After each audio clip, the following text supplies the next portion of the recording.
جو اس سے ریلیٹڈ چیزیں ہیں اس کی ایون ویڈیو گرافکس بنا کر بھی آج پورے سوشل میڈیا پر پھیلا دی ہیں۔ عمران خان کی ٹویٹر اکاؤنٹ سے مسلسل ہم یہ دیکھ رہے ہیں کہ خاص طور پر موجودہ عسکری قیادت آرمی چیف کے حوالے سے نہ صرف یہ کہ تنقید ہو رہی ہے بلکہ اس کے اوپر ان کی باقاعدہ تصویر لگائی جاتی ہے، اور اس کے بعد ان کے حوالے سے جو بھی تحفظات ہیں پی ٹی آئی کے وہ لکھے جاتے ہیں۔ یہ پاکستان میں شاید اس انداز سے پہلے کبھی نہیں ہوا۔ یہ ضرور رہا ہے کہ کوئی بھی آرمی چیف ہو اور وقت کا کوئی بھی سیاستدان، وزیر اعظم نکالا ہوا یا آنے والا کوئی کر رہا ہو تنقید، اس کی چپکلش اسٹیبلشمنٹ سے چل رہی ہو، وہ اپنی جگہ، لیکن اتنی جرت کبھی کسی نے نہیں کی کہ موجودہ آرمی چیف کو اس طریقے سے نشانے پر رکھ لیا جائے، اور اگر کسی نے کی بھی تو وہ اس وقت یا تو کہیں بیرون ملک ہوگا تو اس لیے بات کر لیتا ہوگا، جیسے مشرف صاحب پہ تنقید ضرور ہوئی ان کی موجودگی میں، لیکن اس وقت بے نظیر صاحبہ ہوں یا نواز شریف صاحب، یہ بیرون ملک تھے۔ اسی طرح نواز شریف صاحب نے جنرل باجوہ پہ تنقید ضرور کی، نام لے کر کی، لیکن اس وقت جب وہ محفوظ ہو کر لندن پہنچ چکے تھے۔ لیکن یہ صورتحال ہم اس وقت دیکھ رہے ہیں کہ جہاں پر عمران خان صاحب نہ صرف یہ کہ پاکستان میں ہیں بلکہ جیل کے اندر ہیں، مطلب کہ آپ انہی کے رحم و کرم پر ہیں جن پر آپ تنقید کر رہے ہیں، اور عمران خان صاحب اس بات کو بالائے طاق رکھتے ہوئے کہ اس کے نتیجے میں ان کے ساتھ کیا کیا کچھ ہو سکتا ہے وہ اپنی بات کر رہے ہیں، اور اس کو پورے ٹھوک بجا کر رہے ہیں، پورے ببانگ دہل کر رہے ہیں، جس کو آپ کہتے ہیں کہ پوری طرح للکار رہے ہیں۔ اور یہ جو حمود الرحمان کمیشن رپورٹ کے کچھ حصے ہیں اور اس کے اوپر بنائی گئی ایک چھوٹی سی ڈاکیومنٹری بھی ہے، وہ بھی عمران خان کے اپنے آفیشیل ٹویٹر ہینڈل سے یعنی ایکس اکاؤنٹ سے پوسٹ کی گئی ہے، جس میں انہوں نے ظاہر ہے کہ سارا ایک مختصر سا احاطہ کیا ہے کہ بیسکلی ہمیں تاریخ میں جو یہ پڑھایا جاتا ہے کہ شیخ مجیب الرحمان جو بنگلہ دیش کی طرف سے لیڈر تھے اور وہ وہاں پر اکثریت میں جیت چکے تھے، اور اس کے بعد ادھر مغربی پاکستان میں بھٹو صاحب جو ہیں وہ کم نشستوں پر موجود تھے، لیکن اس کے باوجود یہ بات تسلیم نہیں کی جا رہی تھی کہ ان کی اکثریت ہے تو ان کی حکومت ہونی چاہیے تھی، بلکہ اس اسمبلی کا اجلاس ہی نہیں بلایا گیا۔ اور اس کے بعد اس وقت صدر تھے یہ یحییٰ خان صاحب جو کہ پاکستان کے آرمی چیف بھی تھے، اور اس کے بعد یحییٰ خان صاحب نے پوری طرح بھٹو کو اس وقت سپورٹ کیا، اور بلکہ بھٹو کو بھی کیا سپورٹ کیا، انہوں نے تو اجلاس ہی نہیں بلایا اسمبلی کا کہ اقتدار جو ہے وہ اس کو منتقل ہی نہ کرنا پڑے۔ اور پھر جس طرح سے اس کے بعد پوری ہسٹری کو ایک نئے انداز سے بالکل اس کو خراب کر کے مسخ کر کے پیش کیا گیا کہ جناب شیخ مجیب تو غدار تھا، وہ تو شروع سے ہی چاہتا تھا کہ بنگلہ دیش کو پاکستان سے الگ کر دے، اور اس نے پاکستان کی فوج کے خلاف بھی بغاوت کی، پاکستان کے خلاف بھی بغاوت کی، اور انڈیا سے حمایت حاصل کر کے پاکستان کی فوج کو ناقابل تلافی نقصان بھی پہنچایا، اور اس کے بعد پاکستان کا ایک حصہ ٹوٹ گیا۔ تو ساری جو ذمہ داری ہے وہ اٹھا کے ڈال دی جاتی تھی شیخ مجیب الرحمان صاحب کے اوپر۔ لیکن اب جو حمود الرحمان کمیشن کی رپورٹ سامنے آتی ہے تو اس کے جو کانٹینٹ ہیں وہ آپ کو اس سے ٹوٹلی ایک ڈیفرنٹ ہسٹری بتاتے ہیں، اور اس میں یہ بتایا جاتا ہے کہ بیسکلی شیخ مجیب جو ہے وہ تو ہمیشہ سے پاکستان کے ساتھ بھی رہنا چاہتے تھے، ان کی کئی تقاریر آن ریکارڈ موجود ہیں کہ وہ یہ سمجھتے تھے کہ پاکستان کے ساتھ وہ رہنا چاہتے ہیں، ان کا صرف مینڈیٹ مانا جائے اور ان کو غدار نہ سمجھا جائے، ان کے اوپر بلا وجہ کے الزامات یا پھر جو ظلم و ستم بنگلہ دیش میں ہوا یا ہو رہا تھا اس وقت وہ نہ کیا جائے۔ تو یہ بنیادی چیزیں ان کی ڈیمانڈز تھیں، لیکن بجائے اس کے کہ ان کی ڈیمانڈز کو سوچا جاتا، دیکھا جاتا، پورا کیا جاتا، اس سے بات کی جاتی، بلکہ مزید ان کو طاقت کے زور سے کچلنے کی کوشش کی گئی۔ نہ صرف یہ کہ انہیں اقتدار نہیں دیا گیا بلکہ ان کو جیلوں میں ڈال دیا گیا، اور پاکستان کی مختلف جیلوں میں، میاں والی جیل میں بھی وہ رہے ہیں اور بھی ایک دو جیلوں میں رہے ہیں، تو ان کو جیلوں میں ڈالا گیا۔ اور پھر اس کے بعد ہم نے دیکھا کہ جو فوج پاکستان کے اوپر بھی اس حمود الرحمان کمیشن رپورٹ میں سنگین قسم کے تمام حقائق جو ہیں وہ بیان کرتے ہوئے بتایا گیا کہ کس طرح جو پاکستان کی فوج تھی وہ مغربی پاکستان سے جا کر مشرقی پاکستان میں کس طرح لوگوں کا استحصال کرتی رہی، بڑے پیمانے پر لوگ مارے گئے، ریپ ہوئے، خواتین کے لوٹ مار ہوئی، بہت عجیب و غریب واقعات ہیں جو اس ساری کمیشن رپورٹ میں رپورٹ ہوئے ہیں۔ اور اس کے بعد انہوں نے پھر یہ تجویز بھی کیا ہوا ہے باقاعدہ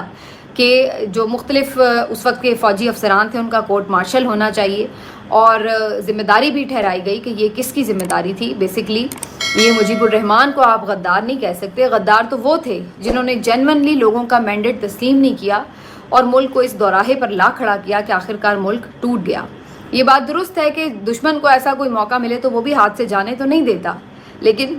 دشمن پہ ذمہ داری ڈالنے سے پہلے اپنے گریبان میں جھانکنا ہوگا کہ ہم نے یہ موقع آنے ہی کیوں دیا, یہ بات یہاں تک پہنچی ہی کیوں کہ کوئی دشمن فائدہ اٹھا سکے. اس کے بعد جو ایک ہزیمت ہے کہ پاکستان کی فوج کو جس طرح سے سرنڈر کرنا پڑا اور پھر وہاں سے ہم لوٹے ایک تضحیک آمیز انداز میں, وہ سب ریکارڈ کا حصہ ہے. تو اب ہسٹری چھپی نہیں رہتی, چیزیں مختلف اینگل سے سامنے آ جاتی ہیں, لیکن عمران خان صاحب نے ساری قوم کو اس بات پہ لگا دیا. اور آج میں حیران تھی کہ ہر جگہ ہر چیز کے اوپر, سوشل میڈیا کے ہر پلیٹ فارم کے اوپر یہ ڈسکس ہو رہا ہے کہ حمود الرحمان کمیشن رپورٹ کیا تھی, اس میں کیا لکھا تھا, اس وقت غلطی کس کی تھی, شیخ مجیب صحیح تھا یا غلط تھا. اور یہ ساری چیزیں آج کھلے عام ڈسکس ہو رہی ہیں اور لوگ بات کر رہے ہیں. تو بیسکلی ایجنڈا جو ہے وہ سیٹ عمران خان ہی کرتا ہے, چاہے وہ جیل میں بیٹھا ہے, اس نے لگا دیا سب کو اور سب لگ گئے. اور جو ان کے اپنے آفیشیل ٹویٹر ہینڈل سے ہوا ہے وہ بھی کہیں لاکھوں میں تعداد ہے کہ جو لوگ اس کو پڑھ رہے ہیں, دیکھ رہے ہیں اور اس کے اوپر رسپونڈ کر رہے ہیں. عطاء اللہ تارڑ صاحب نے بھی آج اس سارے معاملے کے اوپر ایک پریس کانفرنس کی اور اس میں کافی پی ٹی آئی کو تنقید کا نشانہ بنایا, عمران خان کو تنقید کا نشانہ بنایا اور کہا کہ جی یہ سارے ابھی بھی اب وہی روش ہمیں آج نظر آتی ہے کہ آج آ کے پھر غدار غدار غدار جو بھی ایسی بات کرے کہ جناب پامالیاں نہ کریں آئین کی, آپ انسانی حقوق کے خلاف ورزیاں نہ کریں, جس کا جو مینڈیٹ ہے عوام کو ملا ہوا آئین کے تحت وہ دیا جائے, تو وہ غدار ہو گیا. یہ جی ملک توڑنے کی بات کر رہے ہیں, یہ جی ہمیں آ کے یہ پرانی باتیں اس لیے کر رہے ہیں کیونکہ یہ ان کی خواہش ہے کہ ملک ٹوٹ جائے اور یہ اس کام پہ لگے ہوئے ہیں وغیرہ وغیرہ, اس طرح کے الزامات. وہی جو چیزیں شیخ مجیب نے اس وقت فیس کی ہوں گی, اب ہم بیٹھ کے یہ سوچ سکتے ہیں کہ شاید اسی طرح انہوں نے بھی فیس کی ہوں گی جو ہمیں آج ہوتا ہوا نظر آ رہا ہے. تو اس کے اوپر عطا تارڑ صاحب نے جو باتیں کی, ویسے نون لیگ کی بھی کیا قسمت ہے, آپس کی بات ہے, بیچارے کچھ بھی اب نہ جس کو کہتے ہیں نا, اسی لیے ان کا کوئی بیانیہ نہیں بن پاتا کیونکہ ہر بیانیے کے پیچھے کہیں نہ کہیں ان کی اپنی کوئی نہ کوئی کارروائی اور واردات بہرحال موجود ہے اور ریکارڈ کا حصہ ہے اور وہ سامنے آ جاتی ہے. اب جب آج عطاء اللہ تارڑ صاحب آ کے عمران خان کی گفتگو کے اوپر یہ سب الزامات لگا رہے تھے, تو اب لوگوں نے نواز شریف صاحب کی بھی ایک پرانی گفتگو نکال کر سامنے رکھ دی ہے جس میں وہ بھی یہی باتیں کہہ رہے ہیں کہ جناب جو میرے ساتھ کیا جا رہا ہے میں اپنا غصہ کنٹرول کر رہا ہوں, آپ لوگوں کو باغی بناتے ہیں, یہ نہ ہو کہ ہم بھی باغی بن جائیں, ہم سے غصہ کنٹرول نہ ہو وغیرہ وغیرہ. تو وہ بھی آلموسٹ یہی باتیں کرتے ہوئے نظر آ رہے ہیں. تو پی ایم ایل این بیچاری اسی لیے پھر کہیں بات کرنے جوگی رہتی نہیں ہے کیونکہ ان کی قیادت نے ہر موقع کے حساب سے آڈیو ویڈیوز نہ خود اپنی سنبھالی ہوئی ہیں بلکہ دی بھی ہوئی ہیں لوگوں کے کہ وہ بھی سنبھال کے رکھے ہیں. تو بہرحال بات یہ نہیں ہے, بات یہ ہے کہ اس وقت نواز شریف نے یہ بات کی ہو یا عمران خان آج یہ بات کر رہے ہوں یا ان سے بھی پہلے مجیب الرحمان نے اس وقت یہ بات کی ہو, دونوں صورتوں میں ہر صورت میں بات تو وہی ہے جو ہر آپ کا وزیر اعظم کرتا رہا ہے کہ بھائی سویلین بالادستی ہونی چاہیے, فوج کو اپنا کام کرنا چاہیے اور عوامی مینڈیٹ جو ہے وہ کسی بھی جو بھی اقتدار میں آئے شخص جو عوام کا پسندیدہ نمائندہ ہو اس کو ملنا چاہیے. تو یہ بات اگر نواز شریف صاحب نے بھی ماضی میں کی ہے تو اچھی بات ہے, لیکن پھر اس پہ قائم بھی رہتے نواز شریف صاحب تو اور بھی اچھی بات ہوتی. اب عمران خان بھی اگر اس پہ قائم رہیں گے, جو کہ بظاہر لگتا ہے کہ وہ رہیں گے, جس طرح وہ یہ لڑائی لڑ رہے ہیں اس سے تو یہ اندازہ ہو چلا ہے کہ وہ کشتیاں جلا چکے ہیں. دیکھیے جو میں نے بات شروع میں کی کہ اس انداز سے اس لیول پر آ کر تنقید اور پھر ان ساری چیزوں کے ساتھ موجودہ جو آرمی چیف ہیں ان کا نہ صرف یہ کہ وہ نام لیتے ہیں, ان کی تصویر لگاتے ہیں اور کہتے ہیں کہ آج بھی جو فرد واحد ہے اس نے اسی طرح ملک کو دوراہے پر کھڑا کر دیا اور ملک کی جو سالمیت ہے وہ خطرہ بن گیا اس کے لیے کیونکہ وہ اپنی انا کی خاطر عوام کے مینڈیٹ کو روند چکا ہے. تو یہ ساری چیزیں وہ اب صاف صاف کہہ رہے ہیں. اور اس کے اوپر ہم نے پہلے بھی دیکھا ہے کہ جب عمران خان صاحب نے اتنا ڈائریکٹلی بات کی ہے تو اس کے بعد پھر کوئی نیا کچھ نہ کچھ طوفان اٹھا, کوئی آفس گرا دیا, کسی پہ حملہ ہو گیا, کوئی نیا کیس آ گیا, کوئی نئی سزا آ گئی. تو جب بھی عمران خان صاحب ایک قدم بڑھے ہیں تو جواب اسی طرح آیا ہے. اور ابھی جو لاسٹ پریس کانفرنس تھی وہ بھی آپ نے اسی کا ایک شاخسانہ دیکھی. تو بظاہر تو ابھی بھی مجھے کوئی امید نہیں ہے کہ اس ساری ایپیسوڈ کے بعد کوئی یہ سوچنے پہ مجبور ہوگا کہ ہاں بھائی ملک کی سالمیت امپورٹنٹ ہے یا ہمیں واقعی آئین کے تحت چلنا ہے, بلکہ بظاہر ایسا لگتا ہے کہ یہ کشیدگی جو ہے وہ بڑھے گی. مفاہمت کے بجائے ابھی مزید اس ساری صورتحال کے اوپر کوئی رد عمل غصے والا ہی آئے گا, کوئی سخت رد عمل ہی آئے گا جو کسی بھی فارم میں ہو سکتا ہے. وہ اب ہم آگے چل کے دیکھیں گے. لیکن بظاہر مجھے کوئی امید نہیں ہے کہ کوئی مفاہمت ہوگی. فی الحال مجھے یہی نظر آتا ہے کہ اس کے اوپر عمران خان صاحب کی پارٹی یا عمران خان صاحب کی اپنی ذات کے اوپر کوئی سخت رد عمل ہی آئے گا. تو بہرحال جی, عمران خان صاحب نے یہ آج جہاں پہ سارا کچھ ایک کھول کے ہسٹری رکھ دی ہے ہمارے سامنے, تو وہیں پر آج جیسے میں نے کہا شروع میں پی ٹی آئی کی طرف سے ایک تنقید بھری پریس کانفرنس ہوئی, تو دوسری طرف پھر پی ٹی آئی کے ساتھ مل کر بھی ایک پریس کانفرنس ہوئی, اور یہ پریس کانفرنس کی محسن نقوی صاحب نے, اویس لغاری صاحب نے اور علی امین گنڈا پور صاحب نے, جن کی آج پھر ملاقات ہوئی. اور جیسے کہ میں نے آپ کو پہلے کہا تھا کہ علی امین گنڈا پور صاحب جو خیبر پختونخوا کے لوڈ شیڈنگ کے معاملات ہیں اس کے اوپر کافی سیریس ہیں, الٹیمیٹم بھی دے رکھا ہے, اور جس طرح سے مظاہرین نے جا کے خود بھی دھاوا بول دیا تھا گریڈ اسٹیشن پر, تو وہ سب بھی اپنی جگہ چیزیں موجود ہیں. تو اس کے بعد اب صورتحال یہ ہے کہ بات چیت کل بھی ہوئی اور آج بھی ہوئی. الٹیمیٹلی اب کچھ چیزوں پہ مذاکرات کے بعد اگریمنٹ ہو گیا ہے, اور اب کچھ طے پایا ہے کہ 6 گھنٹے لوڈ شیڈنگ کا دورانیہ کم کر دیا جائے گا, اور کسی آگے فردر بھی کوئی ایشو ہوگا تو جو بھی پیسوں کے بھی معاملات ہیں اس کے اوپر بھی چیزوں کو ڈسکشن کر کے راضی کیا جائے گا. تو یہاں پر جہاں پہلے آپ آ کے پی ٹی آئی کو غدار کہہ رہے ہیں, عمران خان کو غدار کہہ رہے ہیں, بعد میں اسی کے نمائندے کے ساتھ بیٹھ کر آپ کا دوسرا جو وزیر ہے وہ بیٹھ کے پریس کانفرنس بھی کر رہا ہے اور آ کے ان کے ساتھ معاملات بھی کر رہا ہے. تو بہرحال علی امین گنڈا پور صاحب کے اوپر آتی رہے گی تنقید, جیسے میں نے شروع میں بات کی کہ کتنا مسکرائے کیا گیا, لیکن یہ ان کی اپنی مجبوری بھی ہے کہ انہیں اپنے صوبے کے لوگوں کے لیے ریلیف تو دینا ہے.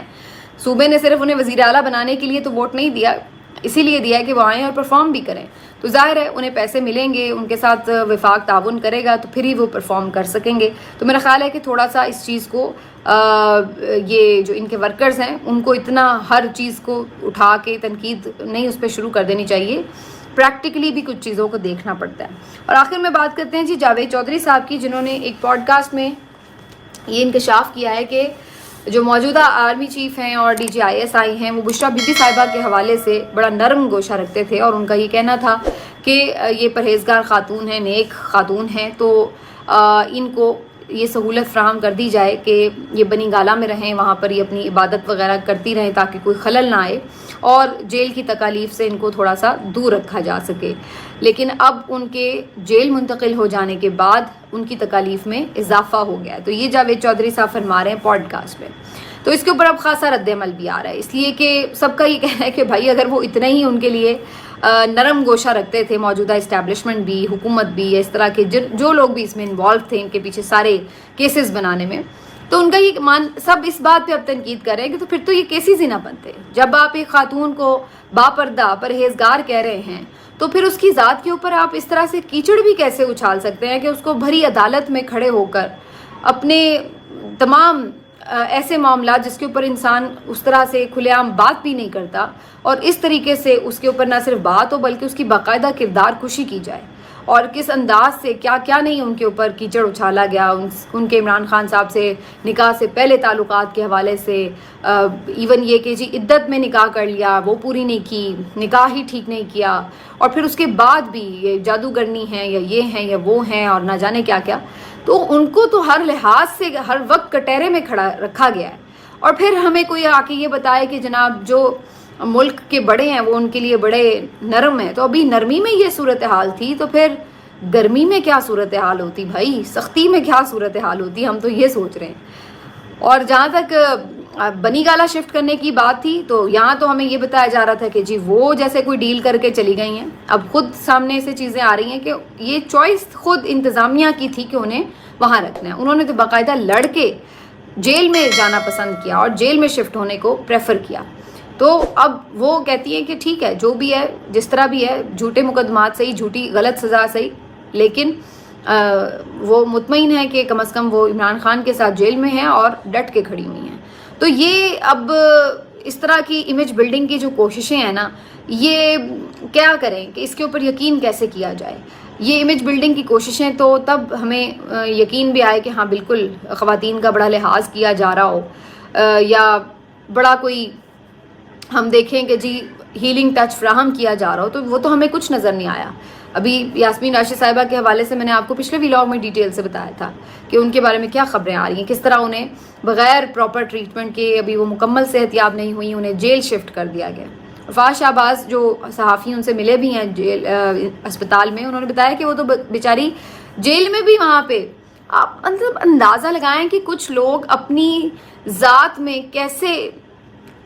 لوگوں کے لیے صرف بھلا اور ان کا نفع اور ان کو فائدہ کروانے والی ان کی ذات ہوتی ہے، کہ آپ اندازہ لگائیں کہ وہ خود بیچاری جیل میں ہیں اور وہ وہاں بیٹھ کے بھی جو وہاں پہ قیدی خواتین ہیں ان کے علاج معالجے کرتی پھر رہی ہے۔ آپ اندازہ لگائیں، یعنی آپ جیل میں ہو تو بندہ ویسے ہی ذہنی طور پہ کولیپس کر جاتا ہے، اور اگر ناحق جیل میں ہو تو اس کا تو دل ہی نہ کرے کہ وہ کسی کو یعنی کیا وہ کسی کے ساتھ بات کرے یا کسی کا بھلا کرے۔ لیکن یہاں آپ صورتحال دیکھیں کہ وہ خود جس طرح کی بھی حالات میں ہیں، لیکن وہاں پر فاز شہباز یہ رپورٹ کر رہے ہیں کہ جناب جو وہاں پہ قیدی خواتین ہیں ان کو بھی جو بھی طبی امداد کی ضرورت ہوتی ہے تو ڈاکٹر یاسمین راشد صاحبہ ان کو جو ہے وہ دیکھ لیتی ہیں ان کے معاملات کو، اور یہ وہ تو یہ جو چیزیں ہیں مطلب وہ جہاں بھی ہیں ان کی ذات سے لوگوں کو فائدہ ہی پہنچ رہا ہے۔ یہ بھی ویسے اللہ تعالیٰ نے کسی کو توفیق دی ہوتی ہے کہ وہ کہیں پہ بھی کوئی شخص ہو اور وہ صرف دوسروں کے لیے باعث نفع ہی بن رہا ہو، دوسروں کے لیے وہ راحت کا باعث ہی بن رہا ہو، تو یہ توفیق بھی اللہ کی طرف سے کسی کو ہوتی ہے۔ ورنہ تو کچھ لوگوں کا وجود ہی کتنا اریٹیٹنگ ہوتا ہے، کتنا تکلیف دہ ہوتا ہے کہ یار یہ بندہ نظر ہی کیوں آتا ہے، دیکھتے ہی اس کو الجھن ہوتی ہے، لیکن کچھ لوگوں کا وجود کتنا فرحت بخش، راحت بخش ہوتا ہے، یہ چیز ہے ویسے۔ لیکن بہرحال جی، اب ایسے حالات میں اگر ہمیں کوئی یہ بتائے کہ جناب کسی کو بڑی فکر ہے خواتین کی، بشرا بی بی صاحبہ کی پارسائی کی بڑی فکر ہے، تو کیا ہی کہنے۔ ملتے ہیں آپ سے اگلے ویلاگ میں، اپنا خیال رکھیے، اللہ حافظ۔